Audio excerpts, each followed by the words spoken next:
If you're anything like my students, you shy away from the time periods you don't like, and you hope you don't get asked questions about them. But the Progressive Era, specifically World War One and Woodrow Wilson's presidency, is one of the most fascinating time periods that I personally used to not really enjoy teaching.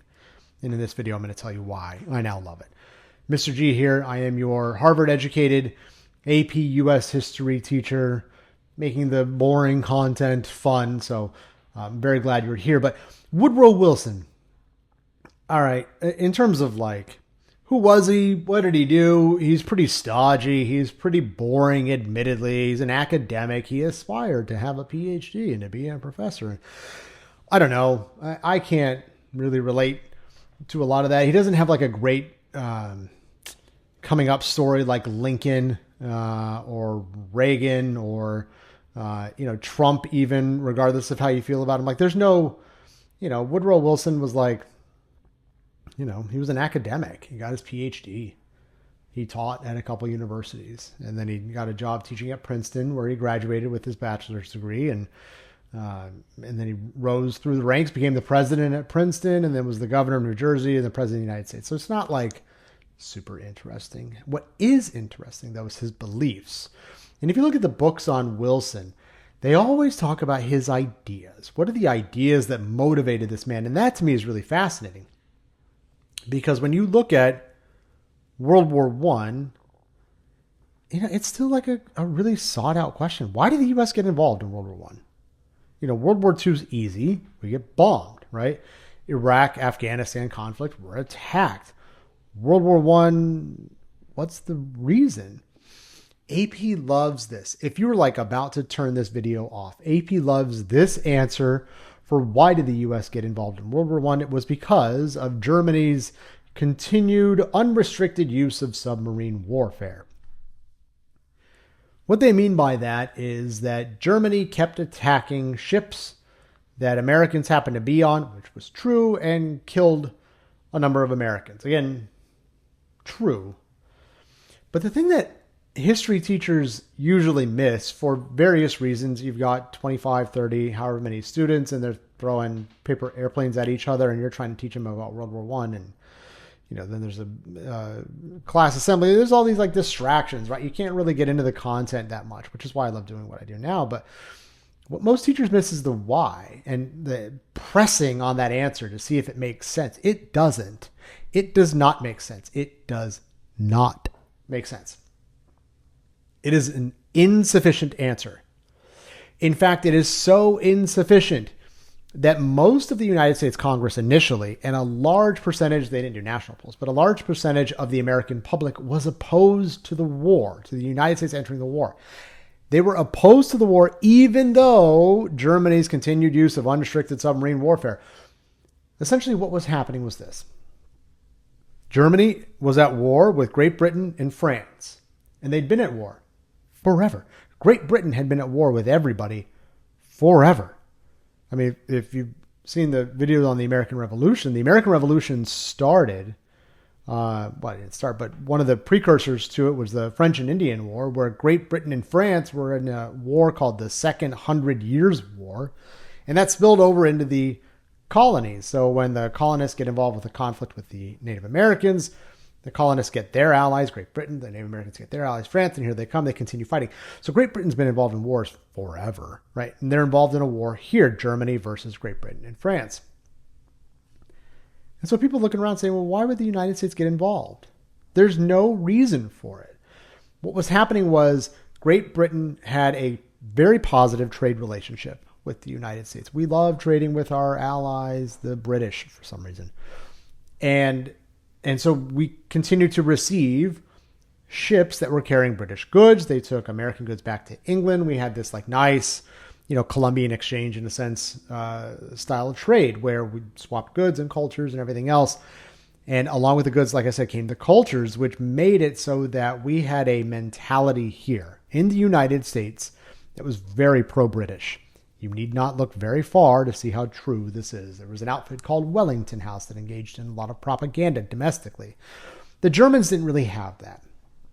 They couldn't really express, German propaganda in the United States without being caught and vilified and lambasted. And it was like, oh my God, this is so tragic and blah, blah, blah. It's like, yeah, but the British are doing it right over there. Like right there. They're doing it right now. But there wasn't the great concern for it. So on these ships that would go back and forth between the United States and Great Britain, the United States and France, the United States and wherever, there would be things like, munitions, food, weapons, whatever. And there were American citizens. Not on every boat. And on boats that had citizens, they weren't all American citizens, but some of them had American citizens on them. Germany's trying to win a war against Great Britain and France. And so what they realize is that Great Britain and France cannot supply the munitions, the ammo they need to win the war. They have to import them. And where are they going to import them from? Probably the United States. And Great Britain is an island, or at least England is. And so if you can control the waters near Great Britain and just like blow everything up that's heading toward Great Britain, you can stop all the imports, regardless of where they're coming from. You don't even care where they're coming from, right? You see a boat heading toward Great Britain, blow it up. Who cares? We're at war. Well, there were Americans on these boats at times. And so what happens is some Americans start dying, and it's tragic. And there's an outcry domestically, not an overwhelming outcry, but an outcry where they're saying, President Wilson, you've got to do something against Germany. They just killed, 14 Americans or 22 Americans, whatever. And so he would issue his demands. Hey, you guys really need to stop what you're doing. Whoa, okay, yeah, no problem. So every boat is required to fly a flag. What would happen is Great Britain would start flying boats with an American flag. They would start hoisting an American flag on British boats. And they would do this to try to get their supplies through. And then they would get on board these American boats and hoist British flags and get their people attacked, which then allowed more domestic outcry against Germany here in the United States. It's a wild situation. In short, Great Britain knew in World War I and World War II that they could not win without the United States. This is not a knock on Great Britain. We have 330 million people here in 2025. We have far more people than them in supplies and resources, and the same was true 80 and 100 years ago.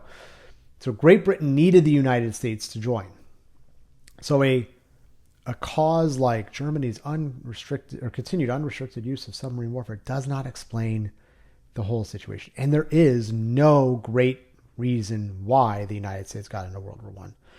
My opinion, Wilson is potentially justified in what he did. He's not wrong, but there wasn't a clear treaty that was broken. There wasn't a clear alliance that was severed.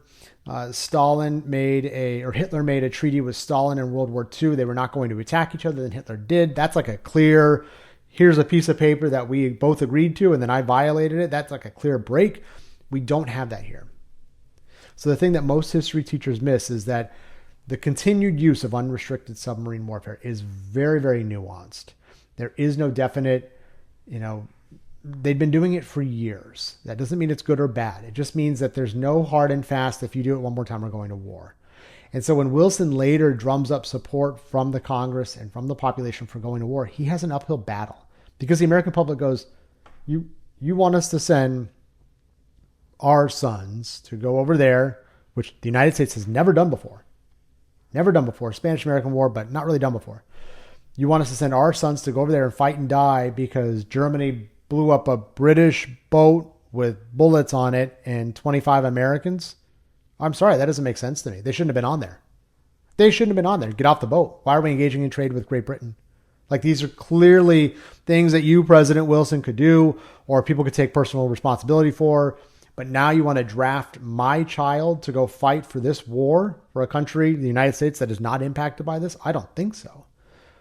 So it made it very difficult. Wilson is described as an idealist, a moralist, a pacifist.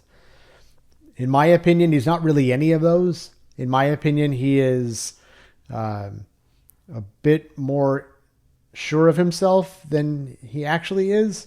He's somebody who thinks he's a little bit smarter than he actually is. And in some respects, that works in his favor because he goes to the American public. He persuades a large percentage of those who were initially doubters. He persuades Congress to declare a declaration of war. Good for him. But ultimately, history remembers him as somebody who did not have a lot of support for going to war. And World War I, although the United States fights and wins it for the Allies, World War I begins this policy of America getting involved in wars that do not directly impact us. They don't directly impact us the way the Revolutionary War did, the way the Civil War did, the War of 1812. And so we have the progressive era president, Woodrow Wilson, to thank for that. And I think, as you look through what happens during this time period, you look through the progressive era policies, the roaring 20s, the Great Depression, and then heading into World War II, I think it's important to keep in mind the example that Wilson lays forward. He is somebody who feels tremendously awful, inherently and sincerely tremendously awful for the young men he sends to their deaths. It is something that haunts him for the rest of his life. However, he feels like he is always justified. And that to me is where you can push back on Wilson in a meaningful way, in a way that still honors what AP is looking for, but also demonstrates that you have a greater command of the knowledge than any other student you're sitting with. For more tips, for more study guides, for more tutoring, for more anything AP US history related, please head on over to apwithmrg.com. I'll see you there.